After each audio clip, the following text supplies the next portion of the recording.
ولا لك حالتنا هديان كان ورا ماشي aan ku qoray maanta ma qashayr oo mataqaana oo lacagaha iyo wadiidada sheegay ayaa maanta lagu faa'iiday intaas waxaan lagu taagay labaad adiga halkee baad ku sugan tahay anigu waxaan ku suganahay xabsiga dhexdiisa ku jira waxaan ka bilahay 118 qofood oo hadda ku jirta xabsiga inuu ka keen oo ku yaala Mumbai ku yaala Hindiya ma garan dhammaantiin ma Soomaali baatiin Xasan oo ma Soomaali baatiin dhammaantiin أول واحد بقول له واتني لبنا مش شايف حيث الله ولي وطي حتى واحد ناي بقول تبري الجيل لما نشوفه عليه وانا واقرطي واحد انت لك بعد حرنتين مدين انت لك بعد حرنتين أنا كواحد بلوف بين الطاقة ولكن تبري يكون بيش الكوات يا الطاقة تبغى واقرطي والله أنت اللي سنة ما خلق الله سنة ما خلق الله أذيك وكلا أذيك إمساد حرنتي حسن وأذيك أهان إمساد حبسك أكو حرنتي aniga waxaan xiranahay 5 sano iyo 10 bilood marka maxaa la idin haysta marka maxaa la idin ku haysta eedaha Hindiya ay sheegaysa maxay tahay eedaha Hindiya ay sheegaysa waxaan la gelin waa isku jiraan waxyaabaha ugu weyn oo inoo haysta waxay yihiin asaas Hindiya soo ataagay kadibna layni oo nalay mataqaanaa burburin hanti jawdweere oo ay burburiyeen wax noocaas oo ilaa 12 qofood qof loo haysta magaran marka waxa ka jira sax muu yahay mise waa waxa Hindi iska dhowdhoobaysa xaqiiqda bal arintaas la idin haysto waxa naga dhe wala arintaas wax ka jira lama arko wax aan ka galay oo mataqaanaa meesha ka jira hadii la soo duubo wax yar weey wax ka jira waxa lama arko wax ay soo duubeen weey إذا واحد نقص هذا أو مثلاً نجد على جنب جالس بنت أو بس رجع صار إنه واويني حدي يجود حدي يتهاي حدي مثلاً هي أذكر حقي هي مثلاً هي لها حقوق عضونا إن نجد كذا مثلاً جنب جالس بنت أو بس رجع صار واوين لو جالس marka arintan la xiriiray in konton Soomaaliya dil toogasho lagu xukumay maxaa macluumo ka haysan miyaad ka warqabtaan walaal adii aad waxay leeyahay tamaanta goobta marka aad kornay meeshaan ku xiranay waxaan soo galay joornaalka ayaa waxaan ku aragnay konta Soomaaliyeed mataqaanaa jil ay u qorsheynayaan 68 kalena xajiyaan ay qorsheynayaan intaas macluumaad ka dheer ma hayno ma garan marka dadkaasi ma idinka xabsigan ku jira 118 ruux baa mise waa Soomaali xabsiye kale ku jira anaka way 118 way marka konton kan dilka toogashada lagu xukumay la yiraahdo miyaa la sii carab baabay mise iskama garanaysaan 112 kiinan iskama garanayno qof yahay ma naqaan iskama garanayno ma garan miyaa la idin kala soocay idinka misaal meel aad ku xirantiin ma qaar dambiye waaweyn galo meel gaar lagu xiraa jirto kuwa meel caadi ah lagu xiray misaal meel ku wada xukuman ku xirantiin hal meel aan ku xiranahay wax la kala soocay lama arko hal meel aan ku xiranahay halkii inoo haysteen isku mid ayaa Hindiya agteeda ka ahay isku si ayay noo soo qabteen waxa kala soocay waxay calaamadeen lama jiro ma garan wax haween ma idin ku jiraan marka dhowrkiinan meeshaan haween lama socon lagama leeyahay meeshaan haween lama socon haween lagu jiraan waa gartay marka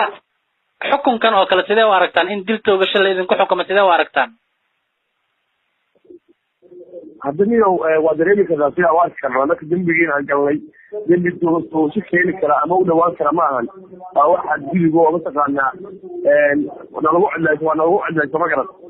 dambiga anaka ay noo haystaan lama qolo soo eedeeyeen waxa dil toogasho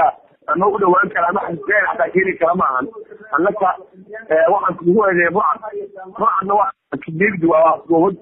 qofka u badana waa 7 sano abduweed adduunka dhan buucada ku xiran tahay anaka intaas wax ka dheeriye ma ana sameyn buucad mataqaanaa waxa lagu soo eedeeyay buucadnimo mala keeni karto dil iyo xasdaan midna marka way lagu cadlaysteen haddii mataqaanaa aan haysano dowlad iyo mataqaanaa dad mataqaanaa garab taagan oo luqad iyo yaqaano nimanka laga difaaca uma aana dhawaanin ma garan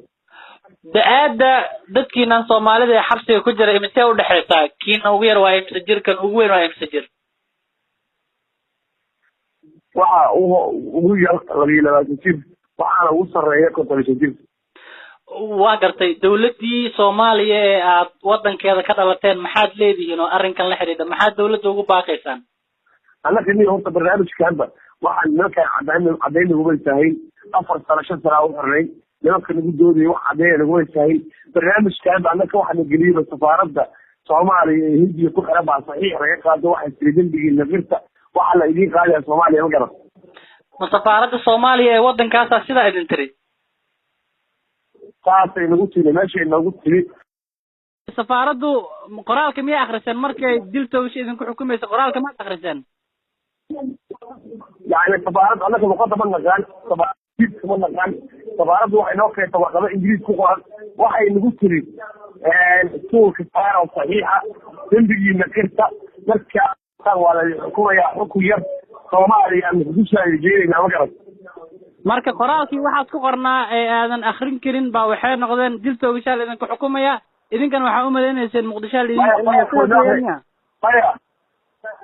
ما قرالك waa noo akhriyeen laakiin waxay yiraahdaan marka lagu kalsoonaada qoraalka waa noo akhriyay waxay yiraahdaan marka wax ku yaalay aniga maskaxdayda taan tahay oo aan waalayn dambiga garanaya ku yaal wax noocaas ku yaalay luqadda ingiriiska lagu ma aqaan laakiin waxa noo tijibay safaaradda wax noocaas ma ku qornaa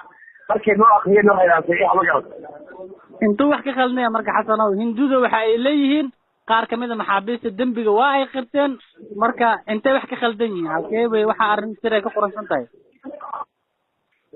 hindiya sax waaye warqadda qiraalka waxa qaada safaaradda wax u geysay hindiya maxkamadda geysay ma garan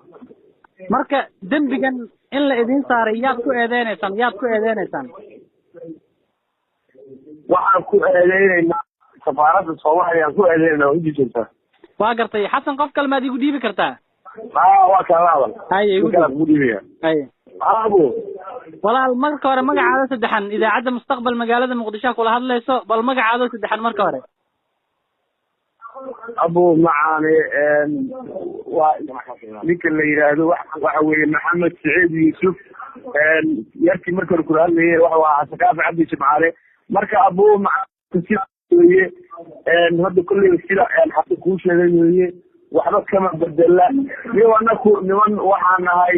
kolleyba dadka bini aadamka qalad waa kolleyba anaka qaladaan dalnay waana nala ku eedeeyey laakiin iyahow arrintaas waxay noqotay wax aanaan maqal arrintaasna waxaa fududeeyey aada maqasheen maalada safaaradda oo joogta waddankan oo naloo soo oo niyo dadkaa nagu jirta ma garata walaalow waa garta dembiga maad gasheen ma sax baa in waxyaabaha hindida idinku eedeynayso wax disheen ood dad weerarteen ood burcad badeed tihiin ma sax baa maya anaka mid waa malaynayna wax isku day waa wax macquul ah in anaku cid aan dilnay ma jirto dee kolleyba waxaana kamid nahay dadka kiiskaas loo haysto oo adduunyada daalaheeda dacafeeda kala duwan ku xiran aan ka tirsannahay kolleyna mana malaynayno qof nooca oo dil loo haystaa inuu jiro 50 qof oo 30 iyo waxaa dhimatay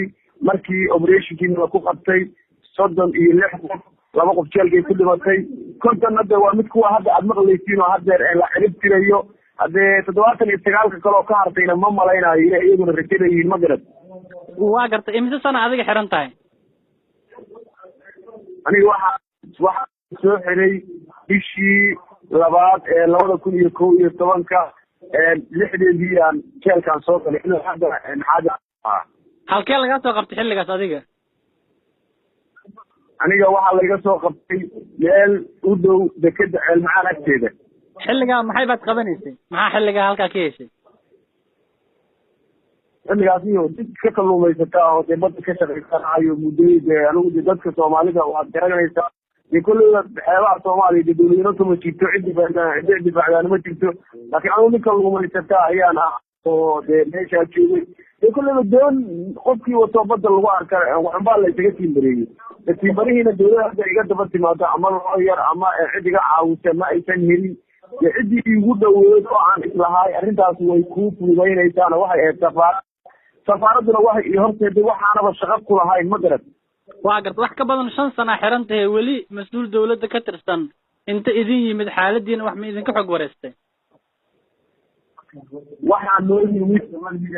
bishii 2 hoteelka lagu soo booqday xeeraaliyaha qaranka guud inka la yidhahdo inay hebel nin suuqaana sheegay iyo safiirka iyo kolleyba wafti la socday waxayna noo sheegeen inay dib noogu soo laabanayaan nagu soo laaban hawsha wax badan ay kala socdeen oo xoog ka ahaayeen marka cid kalena ma aanan arag bishii October sanadkii hore ee dhamaaday 28 halkan waxaa booqasho ku yimid madaxweynihii Soomaaliya waxaa kale oo yimid hadda bishii dhamaatay dabayaaqadeedii wasiirka arrimaha dibadda bishii kasii horeysay dhaxanteedii waxaa madaxweynaha Galmudug dhammaantoodna isku soo duubo cid arrinteena ka hadashay ma ay jirto ma garad waa gartay xaaladiina dhanka nolosha waa sidee marka xaaladiina guud waa sidee nolosheena niyow aaday u liidataa xaaladeena ma mid qurux badan ma ahan 6 sano dhaalka ugula hadlaynaa kontrabaan weeye dowladana haysaa uguma talagelin inaan dadkeena la hadalno oo waxa yidhaahdo nagu ogtahay ma jirto nolol ma jirto daawo ma jirto kolleyba ciddii aragtay inbaa aragtay dhalinyarada hindiya ku xiran waxaa sanadka hadeer bilowgiisii website-ka aad ku aragteen aan u malaynaa nin Soomaaliya ka tirsan dhalinyarada meeshaan ku xiran oo si taxadara ugu dhintay jeelka dhexdiisa ma garata oo la yiraahdo Ahmed Khaliif Maxamed la yiraahdo Maxamed waa gartay marka dawladda Soomaaliya maxay baad leedahay dawladdaadii aad ka dhalatay maxay baad leedahay dawladda Soomaaliya waxaan ka codsanaynaa arrinta inay wax ka qabato kolleyba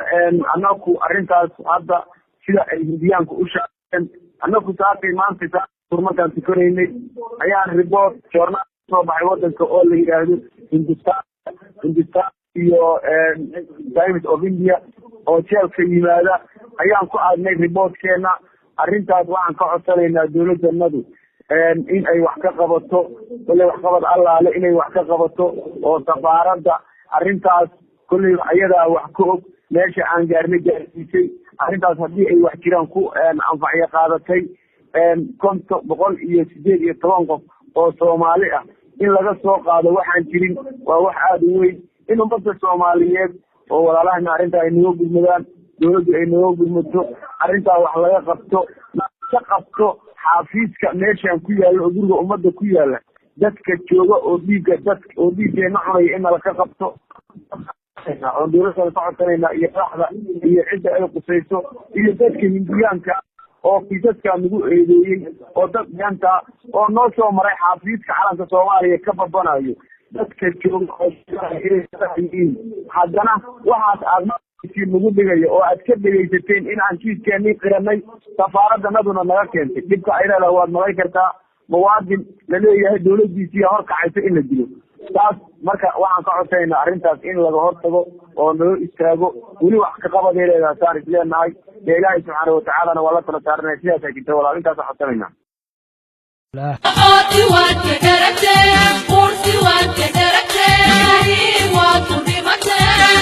adduunka soo mara kulli waa dadabiseen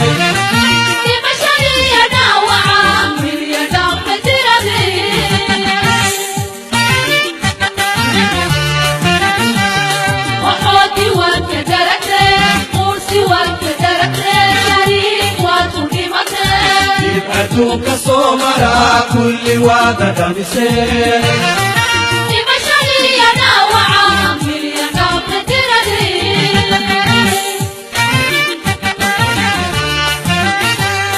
وحصى مسيبة حياة الشيالي يا ماري جيالي حياتك معك مرعي انتو صوت ما تسنغرو ولا بماذا بنكرا وحصى مسيبة حياة الشيالي يا ماري جيالي حياتك معك مرعي انتو صوت ما تسنغرو ولا بماذا بنكرا